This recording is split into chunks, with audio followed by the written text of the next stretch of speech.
News room चलूंगा अपने सहयोगी अभिलाष मिश्रा के पास, जो न्यूज 24 के मध्य प्रदेश छत्तीसगढ़ चैनल के हेड हैं।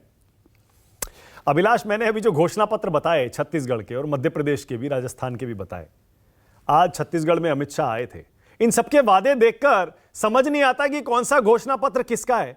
सही कह रहा हूं ना मैं? लगभग एक जैसे वादे सारी पार्टियां कर रही है ना, दोनों पार्टियां।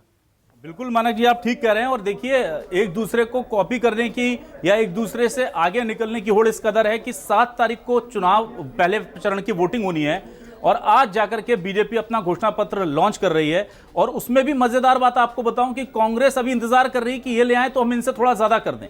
अभी कुछ गारंटियां राहुल गांधी और प्रियंका गांधी छत्तीसगढ़ में दे चुके थे, उनको देखा गया और एक एक को बाकायदा, जैसे मिक्स एंड मैच होता है ना, वैसे मैच कर करके कांग्रेस ने कहा हम 3000 में धान खरीदी करेंगे, 3000 तक ले जाएंगे। इन्होंने कहा हम 3100 को करेंगे।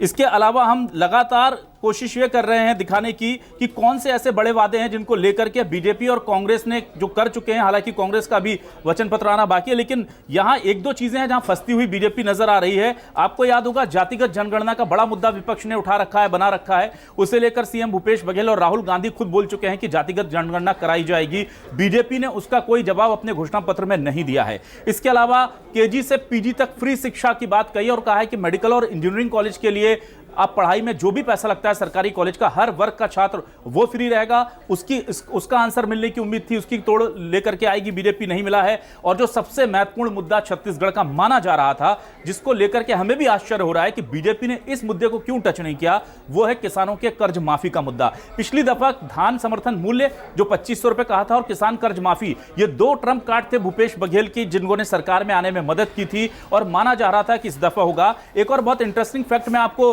और अपने दर्शकों को मानक जी बताना चाहता हूं। वो इंटरेस्टिंग फैक्ट यह है कि जब पिछली दफा भूपेश बघेल 2500 रुपए में धान खरीदने की कोशिश कर रहे थे, तो केंद्र ने यह कहते हुए उन पर अड़ंगा लगा दिया था कि आप पूरे देश से ज्यादा धान की खरीदी का कीमत दे करके आप अगर धान खरीदेंगे तो हम आपसे केंद्र का चावल जो खरीदा जाता है वो खरीदना बंद कर देंगे।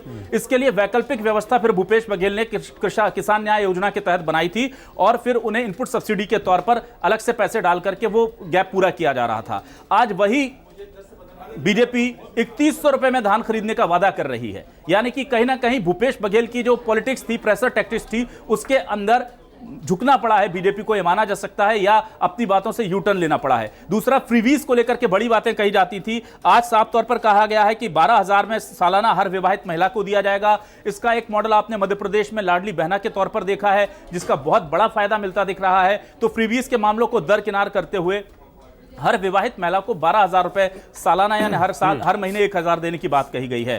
कांग्रेस यहां पर यह माना जा रहा है कि इंतजार कर रही थी, बहुत जल्दी उनका घोषणा पत्र भी आएगा मानक जी। और एज लेते हुए 3,000 तक की बात उन्होंने कही थी, 3100 ये किया है, तो मुझे लगता है 3300-3400 तक वो आराम से इसे कर दिया जाएगा। या यह भी घोषणा की जा सकती है कि 5 सालों के अंदर 3500 रुपए तक की धान खरीदी को हम पहुंचा देंगे, यह वादा किया जाएगा। ओके राजीव।